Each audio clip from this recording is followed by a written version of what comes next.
这个男人绝对是个狠人，面对前来挑衅的混混，直接就是一巴掌将其撂倒在地。另一个刚想上前，又是一个大鞭腿，小混混直接懵了逼。男人名叫老史，是一名退役特种兵，可就是这么狠的一个人，还有不知死活的小卡拉将他的儿子残忍杀害。看着儿子的照片，老史悲痛不已，他暗暗发誓一定要让凶手血染半边天。第二天一早，老史来到当地的警局询问案件的进展。负责此案的警长雷克告诉老史，他的儿子属于一场帮派争斗造成死亡，现场并没有什么有力证据，想要找到凶手的概率非常渺茫。晚上，老史刚回到家中，便看到一个黑人少年在家里等他。原来老史的儿子杰克是一名警察，而小黑正是杰克的线人。小黑告诉老史，镇上有一个山羊帮，帮派的头目刀爷可能知道杀害杰克的凶手是谁，因为杰克生前曾多次端掉山羊帮的几个赌场。随后老史便根据线索来到山羊帮的地盘，刚到酒吧门口就被守卫拦了下来。老史反手一扭，然后轻轻一推，小卡拉连滚带爬滚下楼梯，不省人事。接着直接找到了这个长发飘飘的刀爷，质问儿子的死因。刀爷表示，最近镇上出现一个黑人帮，多次想插手自己的生意，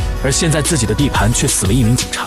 很显然，对方是想通过这件事打压自己。老史看着眼前这个满脸真诚而又帅气的刀爷，最终选择了相信。在确定刀爷不是凶手之后，老史告诉他是一个小黑向自己提供的线索。第二天一早，刀爷的一帮手下便找上了小黑。就在他们准备教训小黑时，老史及时出现。这帮家伙一看有人找茬，满嘴脏话的向老史走了过来。老史话不多说，对着裤裆就是一脚踢飞一个，转身再来一拳，光头飞出几十米，反手一个猴子偷桃，对着逼脸就是一拳干翻倒地。一名小弟还想起身再补一脚，直接懵逼。光头自认为有点功夫，还想和老史过上几招，结果3秒钟不到就被老史撂翻倒地。完事之后，带着小黑扬长而去。在路上，老史质问小黑为何要骗他。面对质问，小黑却保持沉默，因为他明白老史已经知道凶手并不是刀爷。随后趁老史停车的功夫迅速离开了这里。然而他不知道的是，老史早已在他的包里放了追踪器。很快小黑就接到了黑人帮的电话，老大德鲁晚上要带他们去一处工厂进行交易。到了晚上，老史根据定位很快就来到他们的交易地点。这个男人为了给儿子复仇，根据线索来到一处废弃的仓库。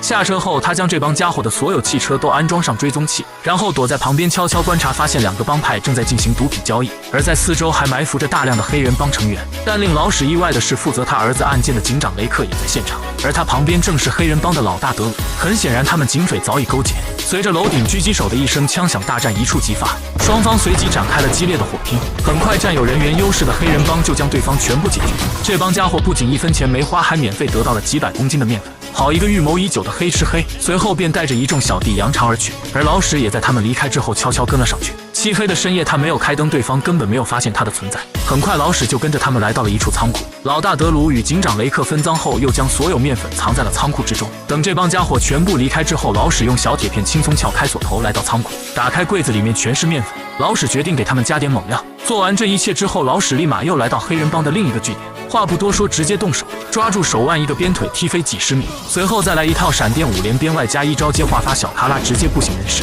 另一个胖子还想跟老史比划比划，结果可想而知，直接被老史干翻倒地，然后捡起地上的手枪，毫不犹豫一枪崩掉了头巾男的耳朵。第二天，德鲁看到自己的手下被打成这个熊样，怒火中烧，当晚就带着手下3000名小弟将老史住的旅馆团团围住。此时的老史正在和女老板畅谈人生，突然发现安装追踪器的车来到了楼下，他赶紧让老板娘躲了起来，然后打开皮箱拿出冲锋枪，和冲进来的敌人展开了激烈的枪战。面对一个接一个手持武器的小卡拉冲进大门，老史根本没把他们放在眼里，3分钟不到就将冲上来的小弟全部送去领了盒饭。看着楼下有很多人在围攻，老史带着老板娘来到楼顶，在解决掉一名放哨的小弟之后，打算从这里逃走。结果刚一露头就遭到了前后夹击，老史也不幸肩膀中了一枪，老板娘一边射击一边将受伤的老史拖到了掩体后面。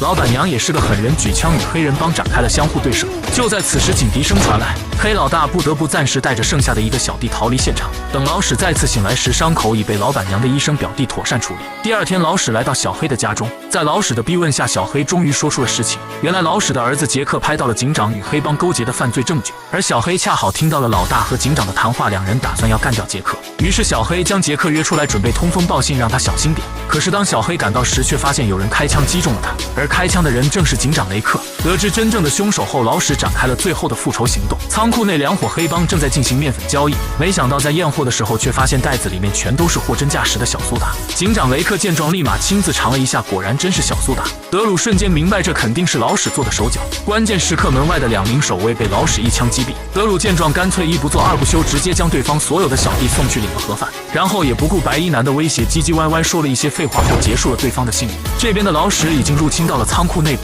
一路神挡杀神佛挡杀佛，所过之处寸草不生。所有的卡拉密全部连人都没看到就领了盒饭。神出鬼没的老史抓住一名小弟的手枪，直接按到墙上，对着裤裆就是一顿无情胡乱踢。在连续踢了8个多小时之后，小卡拉最终七窍流血告别了地球。剩下的一人还没和老史过上3招，就被老史将其活活勒死。警长雷克自知已经无路可逃，满嘴脏话的叫嚣着要跟老史单挑。这么贱的要求，老史当然不会让他失望。两人随即展开了激烈的近身肉搏。面对老史强大的武力输出，雷克一点还手的机会都没有。3分钟不到就已经被打得毫无还手之力。最终这个家伙被老史活活勒死。关键时刻德鲁及时出现，但他并没有开枪，因为他改不了自己的毛病，非要给老史表演一段说唱。老史瞅准时机，一把夺过手枪，接着说道。说完便将武器还给了他，然后转身潇洒离去。而等待德鲁的将是法律的制裁。电影至此结束。